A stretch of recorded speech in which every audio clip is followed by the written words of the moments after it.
तेरी नथुली कन चमक दी नथुली, तेरी नाक नथुली छजरे धना क्या भलो तेरो सोलू सिंगार।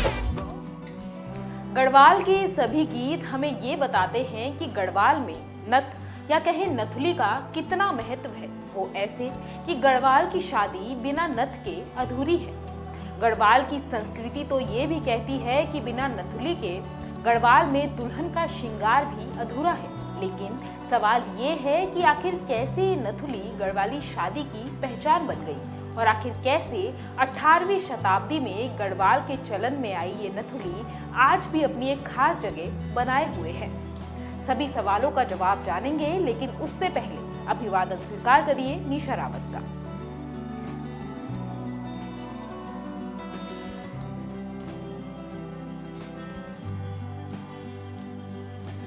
उत्तराखंड की भूमि पर कई ऐसी चीजें हैं जो अपने आप में खास महत्व रखती हैं, फिर चाहे बात यहाँ के खाने की हो या फिर यहाँ के पहनावे की, दोनों ही दुनिया भर में मशहूर है। उत्तराखंडी पहनावे का कुछ ऐसा ही परिचय कराती है गढ़वाली नथ, जो कि उत्तराखंड की महिलाओं के श्रृंगार का एक अभिन्न हिस्सा है।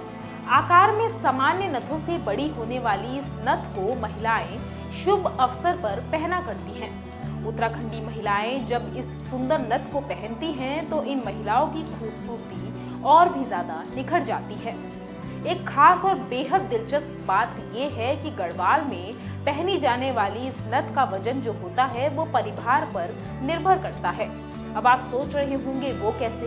वो ऐसे कि मान्यता कुछ ऐसी रही है कि लड़की का परिवार जितना संपन्न होता है, लड़की उतनी ही भारी भरकम नथ अपनी शादी में पहनती है।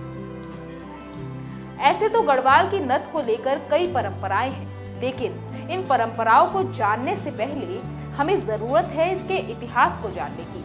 इतिहास में झांकेंगे तो पता चलेगा कि उत्तराखंड की संस्कृति की पहचान रखने वाली ये नथ कैसे मध्य देशों से कुमाऊं गढ़वाल के घरों में जा पहुंची। नथ का इतिहास 16वीं शताब्दी से ताल्लुक रखता है।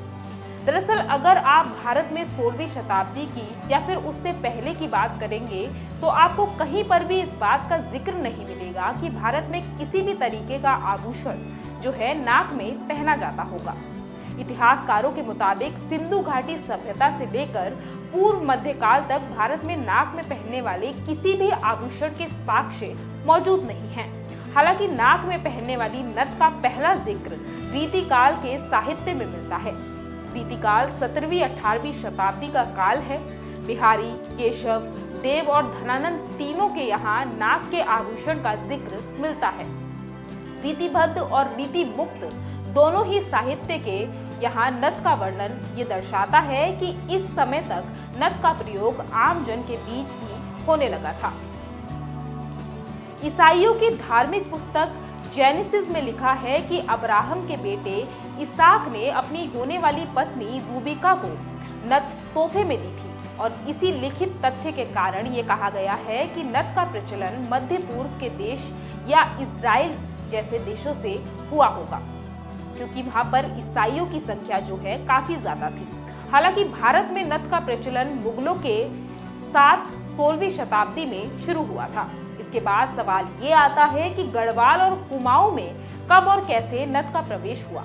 इसका जवाब कहीं लिखित में तो नहीं है, लेकिन टीरी की नथों में होने वाली विविधता और सुंदरता के आधार पर ये कहा जा सकता है कि शायद गढ़वाल के राज परिवारों से नथ ने यहाँ पर प्रवेश किया होगा। हालांकि इस बात के अभी तक कोई साक्ष्य नहीं है कि कैसे यहाँ के लोगों ने नथ को संस्कृति से जोड़ा। नथ के इतिहास की बात तो हो गई, अब आते हैं इसकी खासियत पर।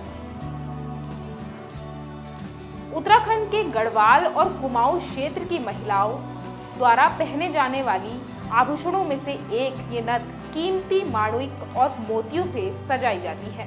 कहना गलत नहीं होगा कि ये नथ उत्तराखंड की संस्कृति को भी दर्शाती है। बहरहाल ये नथ खास क्यों है, ये भी एक अहम सवाल है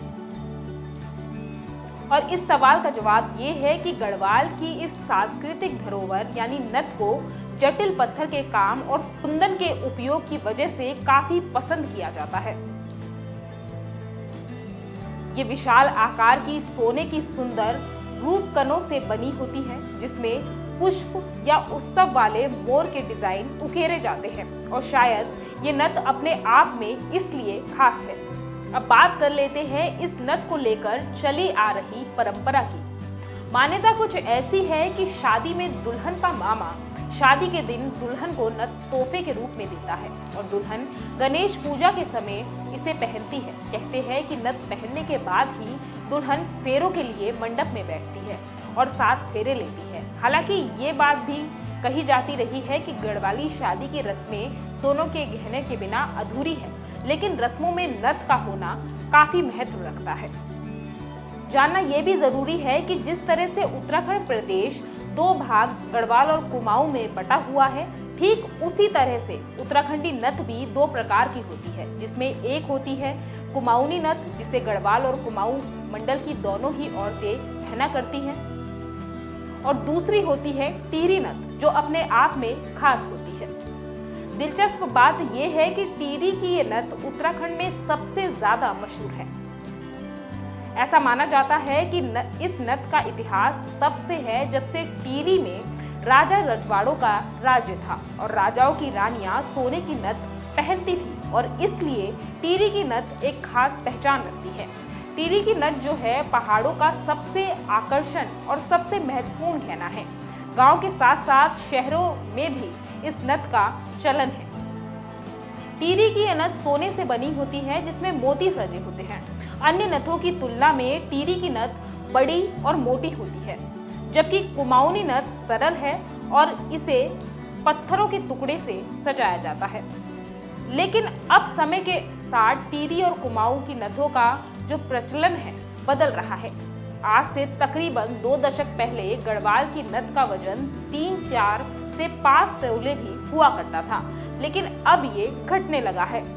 लेकिन एक अच्छी बात यह है कि बदलते वक्त ने उत्तराखंडी नथ का वजन तो जरूर कम किया है, लेकिन इसकी चमक अब भी बरकरार है और नथ की चमक आज भी उत्तराखंड की संस्कृति को दर्शाती है। आज के इतिहास में इतना ही। कल फिर मिलेंगे एक नए इतिहास के साथ।